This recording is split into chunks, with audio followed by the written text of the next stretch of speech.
There's so much division in the world today, and the way that we argue, the way we approach conflict seems to have degenerated. It's like we've lost the art of respecting differences of opinions. It's like we're more concerned with being right and making other people wrong than we are of coming to the best solution.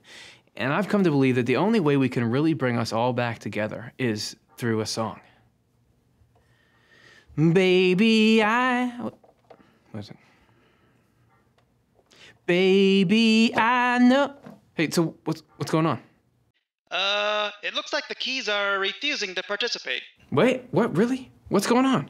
Nothing's going on. We're continuing to make music the way it's always been made, the way it should be made. Typical low-key spin, avoiding the issue completely. The high keys are trying to make music, but the sound coming from the end of the keyboard makes it impossible. The real question is, do you want music, or do you just want low-key sound? As always, the high keys are sticking to their talking points in their echo chamber, completely out of touch with what the audience actually wants to hear, which is low keys. As soon as the low keys stop looking out for their special interests and start making high keys sounds, then we'd be happy to. Can you believe how stupid they are? We're the higher keys, so we're proven. above you. Okay, I get it. I see what's happening here. There is a conflict, but the teams aren't the ones you think. It's not actually about high keys versus low keys. The actual enemy is a particular kind of love. And it goes undetected because of 3 crucial mistakes the human race made. And now we're caught in a pole that runs totally opposite to the divine design. It's such a big deal that some of the most iconic religious stories are directly about this issue. Huh? We're gonna spend this whole episode explaining everything. It's not gonna be a problem. So take it easy, I'm just gonna take care of everything. Curtis, just really though, you're using a cartoon keyboard to explain conflict? I mean, this is a very serious issue. So why don't we just never use humor as a communication tool? Well, it's not like Swedenborg is serious. It's like, oh, I'm a millennial, I need everything in a cartoon. That is not fair. I'm a professional. My age has nothing to... Sorry to interrupt, but I just want to point out, you're doing it right now. That polemic, adversarial approach to conflict that this show is trying to help us avoid, it's happening right here. Oh, I'm sorry. Yeah. Sorry about that. That's kind of embarrassing because we fell into that so quickly too. It really does seem like actually this is a really important topic to do for this show. Can somebody please tell us what's going on here? Yes, that's exactly what we're gonna do.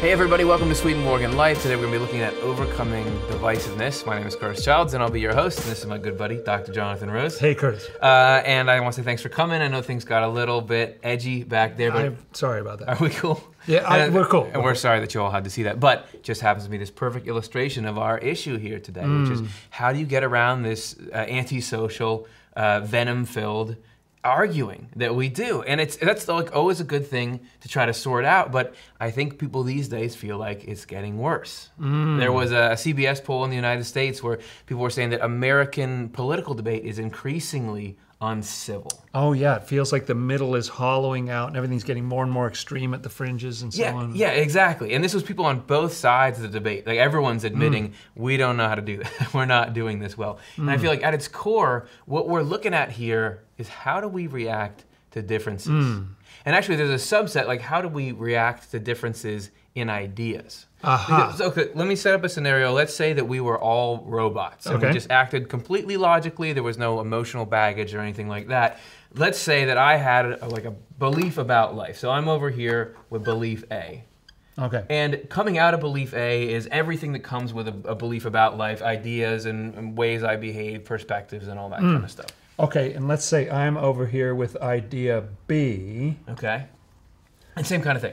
And this is quite incompatible with what it's just a very different worldview over here. Right, so these two don't have compatibility. And this is gonna happen. It's definitely bound to happen. Like 100% of people don't have all the same ideas. So you're gonna have some differences about ideas. Right, and if we were just computers and this was just running a program, it could make sense. So belief A and belief B are incompatible, so they put out some kind of opposing force. But as humans, what seems out of whack is the non-computer part of it, the emotional tone that we get into and the actions that those can lead us to. Sure, and at some levels it's fine. So let's say right here, this is a picture of disagreement. You know, that's reasonable, right? Yeah, and it even makes sense that there would be passion, forceful expression, and so on. You can get up to this level because ideas matter, they have implications, all that, but all this up to this point is focused on the idea and its implications. That's a natural response, but what feels unnatural is when it gets to rage, venom, hatred. And it really comes down to the shifting of this opposition, that it's not about ideas anymore, it's about I hate you. And I'm not just saying that in a generic sense. Yeah. I'm actually feeling hatred for you. Well, I'm glad right you said now. that, because I'm feeling the same thing about you, because you're ridiculous. Well, I imagine my hatred is actually greater than yours. Okay, really, because I just got a deposit of 20 million hatred dollars, and I'm gonna... We're doing it again. Oh, we're doing it again. Sorry, everybody.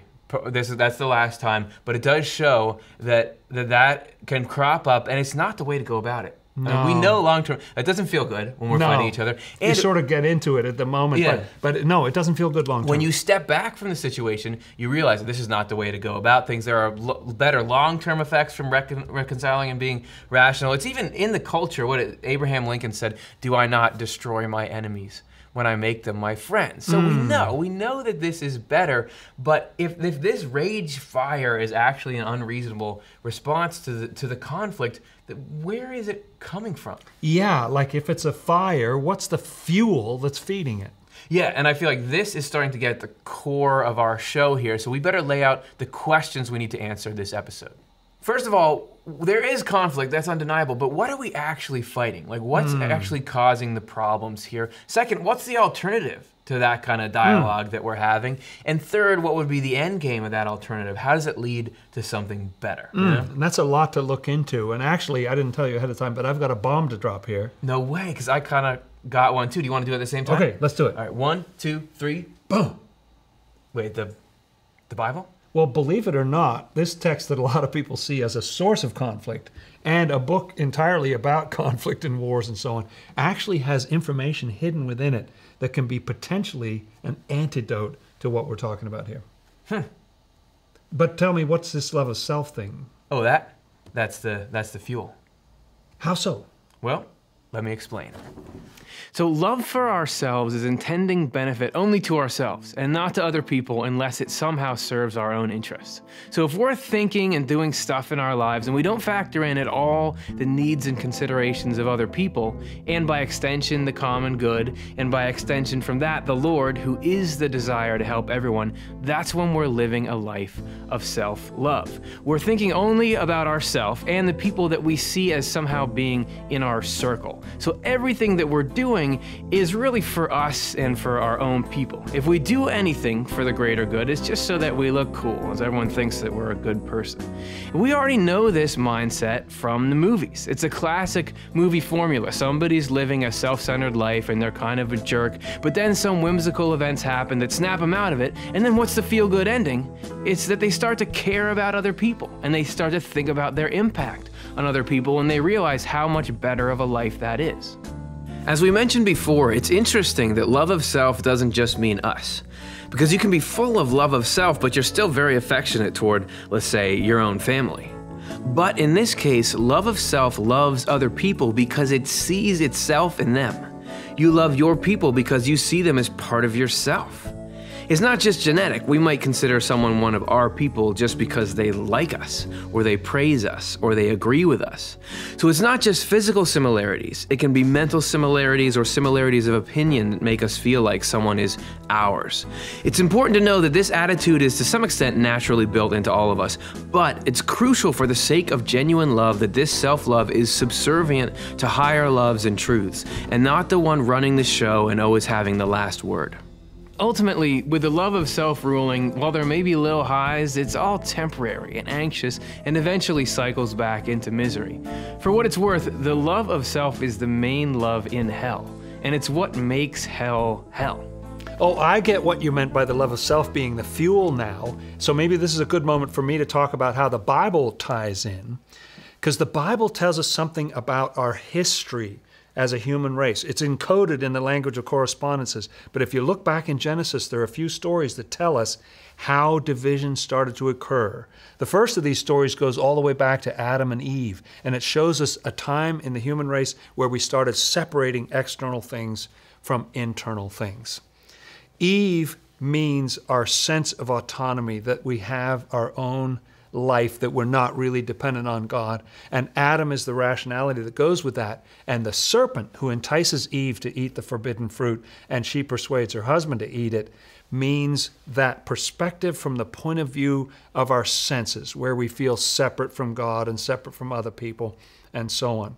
Once this perspective came in, it was a separation of external things from internal things. We no longer think internal things are that important. We're very focused on external things. And so we're not looking at motives anymore. We're looking at external things. And this is something that causes a lot of divisiveness in the human race, even to the point where Adam and Eve in the story are driven out of the Garden of Eden, which is being led away from the point of view where we're even listening to that voice of God anymore, because we've become so focused on external things. Another division that Swedenborg said is hidden in the Bible stories is between beliefs and love. The way it's supposed to work is that love is supposed to be primary, and beliefs are simply supposed to point us in the direction of love. And we see this in the story of Cain and Abel in the Old Testament. They're brothers. They're supposed to love each other. And yet Cain becomes jealous and he kills Abel. And this is a picture of Cain, meaning our belief system, our thought structure, killing loving kindness, which is Abel. Over time, we think, well, my idea is better than your idea, and so on. It's become separated from love. This even cuts us off from heaven, because in heaven it's crystal clear that love is the most important thing, and that beliefs are only there to serve it. So Cain and Abel is a picture of another division that happened in the human race that's led to all this divisiveness that we've been experiencing for thousands of years. And the third one is separating what is temporal from what is eternal.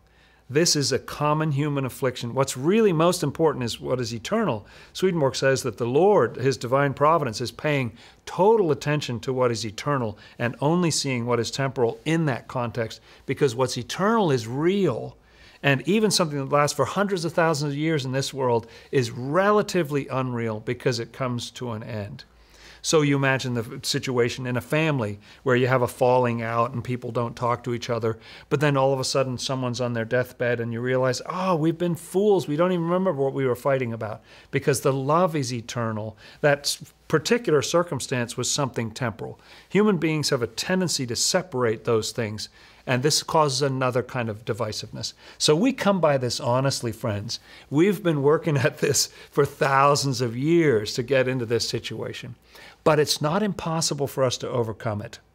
There actually are ways in which we can reconnect with the mindset and the attitude of heaven and bring that heaven once more down to this earth.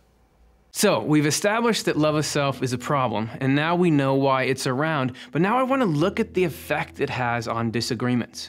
And it just so happens that we have the perfect laboratory conditions right here. In case you're not aware, it's a tenet of Swedenborg's worldview that you can never spiritually judge another human being, meaning you can never claim to know what's going on in their spirit, and this would include the motives they have for the actions that they take. This makes it really difficult to examine love of self in arguments because you never really know who's coming from it. But I've been granted, just for this section, the ability to make spiritual judgments on piano keys. So we can see their conflict here, but if we look at the root of this conflict, it's love of self. How it plays out is that your primary interest in this situation is yourself. You want the entire situation to serve you. Look. Low sounds are clearly superior. Low-frequency sound waves travel farther, which is obvious proof. But what's the reason that he loves low notes? Because he is one. That's actually the driver, not the way that low notes sound. Actually, if you took him and moved him up high, wouldn't he still be talking about how great low notes are? Because it's the low note he loved before, right? No, look what happens. Obviously, high notes are superior. Low notes are just this grumble. It's just noise. Why this transformation? Because love of self views everything through the lens of self, or reacts to it based on how it relates to the self. So suddenly ideas that we accepted before because they were for the self are now rejected because they're against the self. But what's the big picture here? Love of self makes us forget the whole context, that this is an instrument. It's designed to make music, not to make it so that one set of keys feels like it's the coolest. To come from the place of how can I be better and right within this system, rather than how can this system make the best music, is to totally have everything upside down. And Swedenborg says that's exactly what the problem is. It's great to take care of myself, but I gotta take care of myself as part of a whole that's doing something bigger and better for the common good. And getting into conflict is inevitable. We have differing ideas, and some of those ideas are not compatible, but within every context, we can be examining our motives to see, are we really looking for the best outcome, or are we looking for our outcome? Are we in it for ourselves, or are we in it for the music?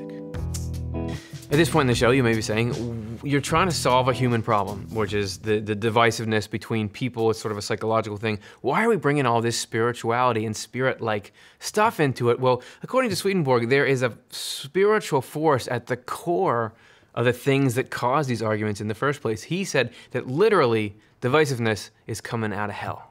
And this is in Secrets of Heaven 5718. Spirits of a certain kind want to be in control and to be the only ones ruling everyone else. For that purpose, they arouse enmity, hatred, and conflict among others. I saw the fighting that results, and in amazement asked who they were. I was told that they are the type of spirits who stir up this sort of trouble because they aim to wield supreme and solitary power, in accord with the maxim, divide and conquer. And because the spiritual world is constantly involved in our psychology, now when you feel this urge to fight and win and dominate, it's not just, oh, this is something that I like. This is hell trying to get it so everybody's all scrambled so that they can get what they want. And that's devious, and it's the opposite of God. God is the opposite mindset, and actually union is the primary driver for God. This is from Divine Love and Wisdom 170. The grand purpose, or the purpose of all elements of creation, the whole point of life, is an eternal union of the Creator with the creative universe. And so this is a system that God has built into the way everything is, but that system is kind of messed up right now because of all the events we've discussed thus far. That system for unifying is busted, and it's actually the unceasing effort of divine providence to bring that thing back into alignment.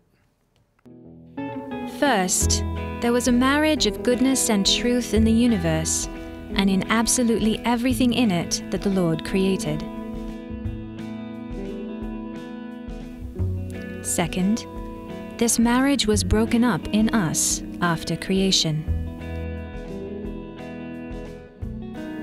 Third, it is a goal of divine providence that what has been broken apart should become a whole, and therefore that the marriage of goodness and truth should be restored.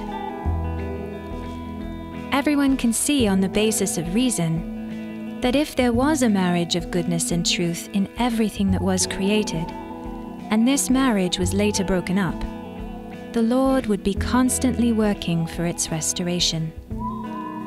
This means that its restoration, and therefore the union of the created universe with the Lord by means of us, must be a goal of divine providence. Divine providence is always trying to unite us, but uniting doesn't mean homogenizing.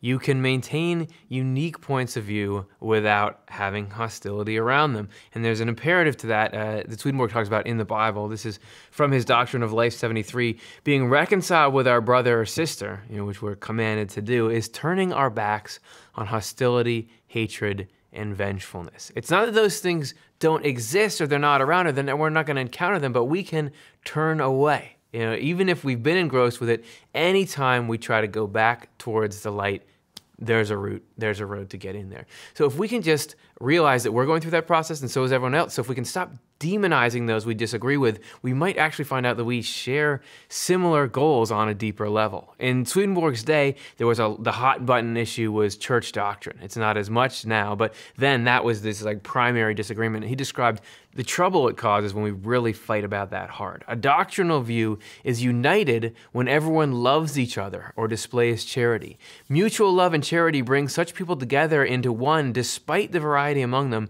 because it draws unity out of variety. humanity. When everyone practices charity or loves each other, then no matter how many people there are, they share a single goal, the common good, the Lord's kingdom, and the Lord himself. So we can apply this to any category of opinion. It doesn't have to be religious. It could be political. It could be social issues. If we're looking to the common good, we are united, despite if we think there's a different way to get there. So heaven's agenda is to unite, but that's hard. How do we get there? How do we do it? Well, one thing that we know just bogs down the mechanism is to hate those who oppose you, to demonize people with different ideas, because God knows more about everyone than any of us do. He gets the whole picture, and he loves everybody. That when you know everything, you love everyone. This is Spiritual Experiences 4619. Out of sheer love and mercy, the Lord wants to join us all to himself. From the same source flows all the goodness of love for our neighbor as well. The Lord is present in this love because it is the love that he himself feels for every human being. He enters the truths of our faith only by way of these two kinds of love. So truth is whatever causes us to care for others. And think about that definition of truth, because here we're talking about usually what we think is true is what causes us to be mad at everyone because they don't have the same truth. But at its essence, because the way that the universe is actually set up, God is love. God has set things up in a way so that when you see the truth, when you know all the factors, you will have this love. So angels and God look at people as they're looking at where they're coming from, not just what they do, why they're doing it. And we want to get to that same position ourselves, right? And a crucial way we can start to approach that is through the art of dialogue. And so we've got some tools here that can really help us get closer there. And so let me say a little bit about how I think dialogue is much more than just you and me talking. I have a little mantra. A mantra is a little phrase that helps you to remember something that's really deep. And this mantra goes, nobody knows everything about anything. Therefore, dialogue. You see the world from your perspective. I can't see it from your side. You can't see what I see from my perspective. And so I need to learn from you what you see that I can't see. And when I say see, I don't mean just visually, with the whole of our perception abilities, including thinking, and vice versa, you for me. So we need to be in dialogue with each other because our very nature as humans is we always want to know more. And I cannot know everything by myself. Nobody knows everything about anything. Therefore, dialogue. When I think about what my hope is for dialogue, a verse comes to me out of my Christian tradition, Romans 12:2. Be not conformed to the world, but be ye transformed by the renewing of your mind. So the purpose is to create understanding. The Hebrew word for mind that I've learned from my Jewish rabbi teacher is that it can mean perception, it can mean the reasoning faculty, the capacity we humans have to enlarge our perspective and therefore be renewed. As the verse says, renewed in love and respect. Many people resist dialogue because they think it's going to homogenize the religions and make us all into one New Age humanist community. Well, we do dialogue with the people who would love to see that happen, and there could be much good in that. But our purpose of dialogue is to make sure the person who believes that is good for the world is going to also understand what the Ethiopian Orthodox person thinks is good for the world, for the purpose of increasing understanding, enlarging perception that increases the love that we are meant to have and respect for difference. These are excellent principles to use, but what about when we've already gotten in and we've got active conflicts going out? How do we try to put those fires out? So Dr. Sony Werner, a good friend of the show, is going to share a few thoughts here about how do we get past these sort of perpetual arguments that we have. Because nobody's born knowing how to do this. It's a matter of learning some skills. In a very different book, True Christianity, number 443, there's a little description about what does it mean to be a moral adult. And it goes through different stages. And the fourth mature stage is be deliberate and purposeful. So that takes some planning. That means you have to almost like premeditate. I'm going to learn how to handle an issue.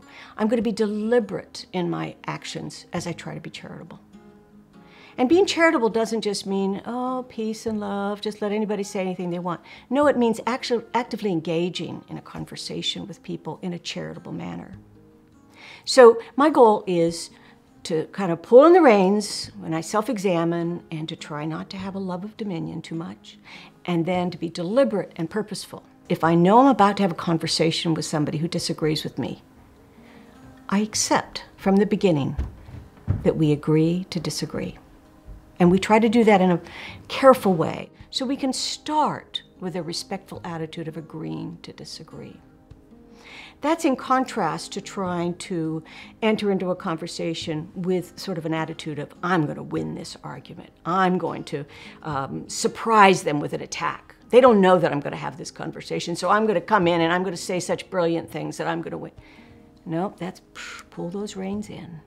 It's just becoming more dominating, destructive, etc. And it doesn't really help the other party be the best they can be. We've been using modern examples. This is what's going on right now. This is how we deal with it right now. But according to Swedenborg, written into the narrative of the Bible through correspondences is this whole pathway to overcoming divisiveness. And this is the kind of thing that really you gotta see through the eyes of a child to really get. Well, I don't know if that's true, but we did it anyway. You'll see we had some kids help us tell the story of Hezekiah and how that relates to us overcoming divisiveness. This is the Old Testament about Hezekiah. Okay, this is a story from the Old Testament about Hezekiah. Oh. Go ahead, say it again. This is an old story about Hezekiah. In the Holy Land, there's Israel and Judah. Hezekiah is the king of Judah. Israel and Judah was once one kingdom, but now they don't get along.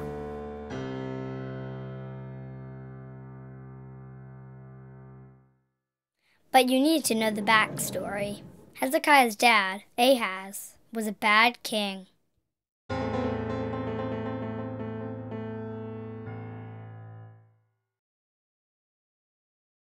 He served other gods, not the Lord. He was at war with Israel, and went to the king of Assyria for help, and paid him to fight against Israel for him.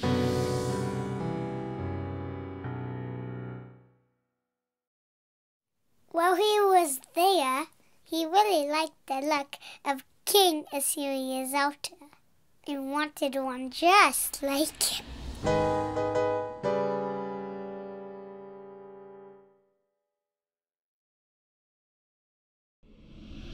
When Ahaz came back home to Judah, he built an altar, just like the king of Assyria's. Not a good move. The king of Assyria went to battle against Israel and won. The king of Assyria made Israel his vassal. That's someone who needs to pay money to someone else. But the king of Israel decided not to pay 1 year. So the king of Assyria put him in prison, besieged Israel, and eventually took it into captivity.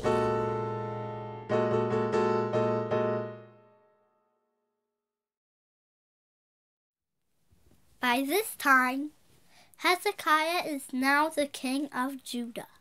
Unlike his dad, he's a good king. He lives by the Lord's commandments.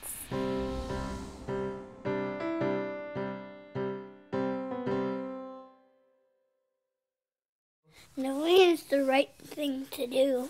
He wants to cut ties with Assyria. He takes down the Syrian altar.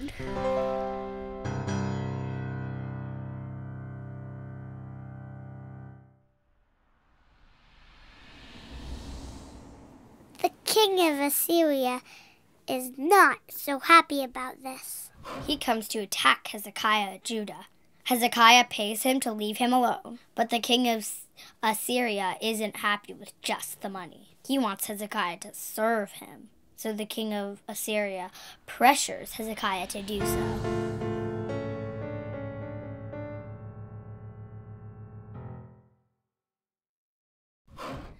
Hey, you be my servant. I'll give you 2,000 horses.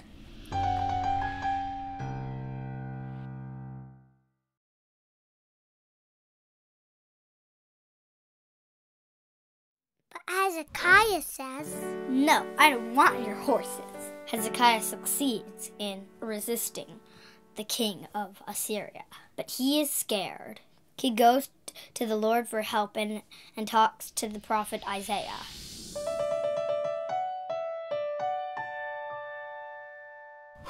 Isaiah speaks for the Lord and says, "Don't worry, the Lord will protect you." That night, the angel of the Lord comes and kills 185,000 Syrians camping. So the king of Assyria stops bothering Hezekiah. So Hezekiah succeeds in resisting the Assyrians.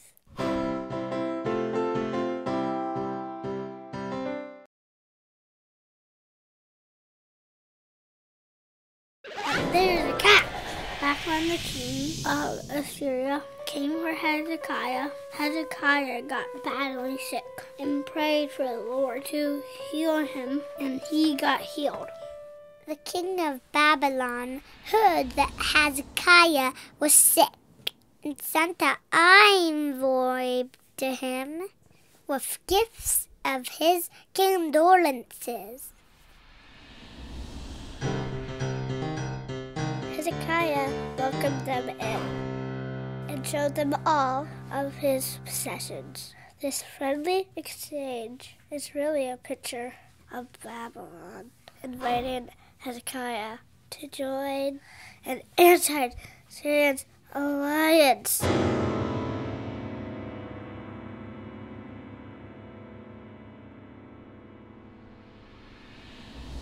Isaiah knew something like this would happen and tells him that because he's made this deal with Babylon, all of Judah will eventually be taken into captivity in Babylon. Just as Isaiah prophesied. Some kings later, the Babylonians come and take Judah into captivity.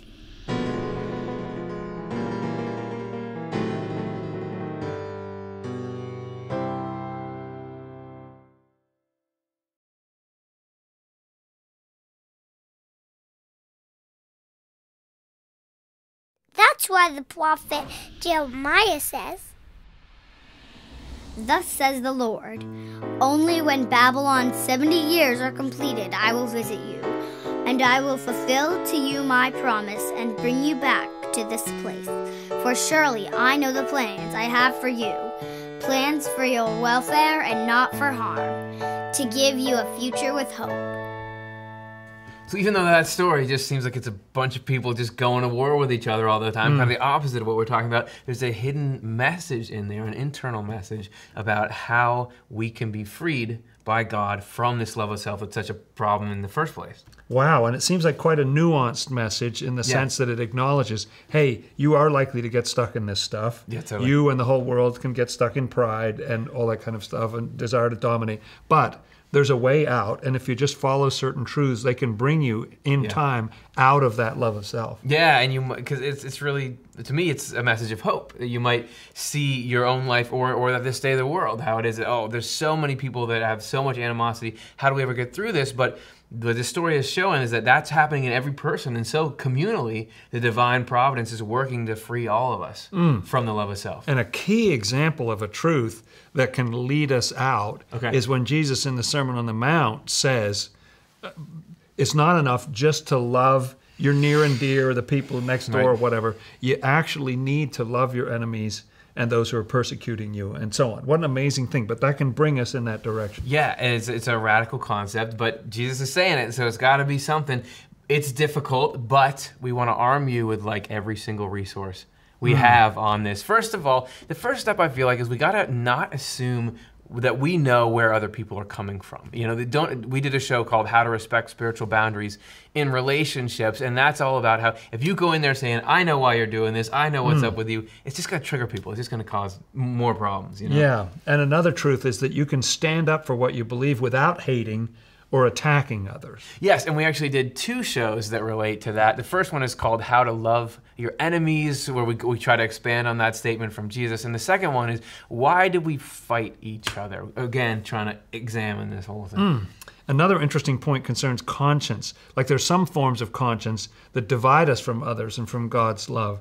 But conscience is really designed to connect with altruistic love in order to guide us correctly. Yeah, I wish we did a show about conscience. Oh, we did! Oh. We did a show called Conscience, How to Build Heaven in Your Mind.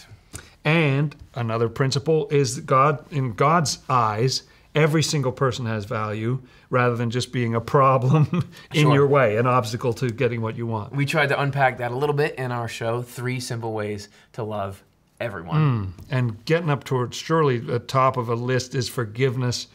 Forgiveness will go a long way toward healing divisiveness. And we just so happen to have a program called Rediscovering Forgiveness to hopefully be some help. And humility is another good one. I know we're running through these pretty quick, but we can't have wisdom unless we acknowledge that we've still got a long way to go. And to throw you a bone, here's a little short clip about wisdom and humility. So with all those resources, we got a task ahead of us, but I think we found the reasons to do it and the promise of how cool it can be if we get over it. So I'm feeling pretty optimistic. And it's been so fun getting to talk through the whole thing with you today. It's great, and I have to be honest, I've got 20 million love dollars in my heart for you right now. See, it's gonna be okay. So we found out that love of self may be the toxifying element in our public and private clashes of ideas. The presence of this love of self isn't the ideal or the original human condition, but it's here, and we gotta be aware of it. Hell is trying to divide, but God brings together. And even stories in the biblical text are there to equip us to overcome our now inherent divisiveness. Do you get it? Yeah, I think so. Okay, so we should really not be putting ourselves over everything else. And we should be looking at our motives to see what our real intentions are in conflict.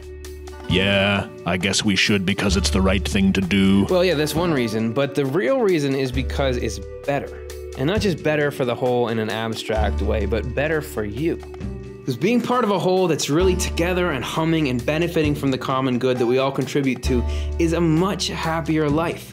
Ironically, the happiness that our ego is looking for in superiority, it isn't there. Because you can only find it when you give up your self-ambition for the cause. You know, he who loses his life will find it. Because you can just play these, or you can just play these. But it's nothing compared to when you put it all together. The divine imperative isn't that you're never going to have conflicting ideas or that we can never stand up for what we believe in, but in everything it's important to remember the end game.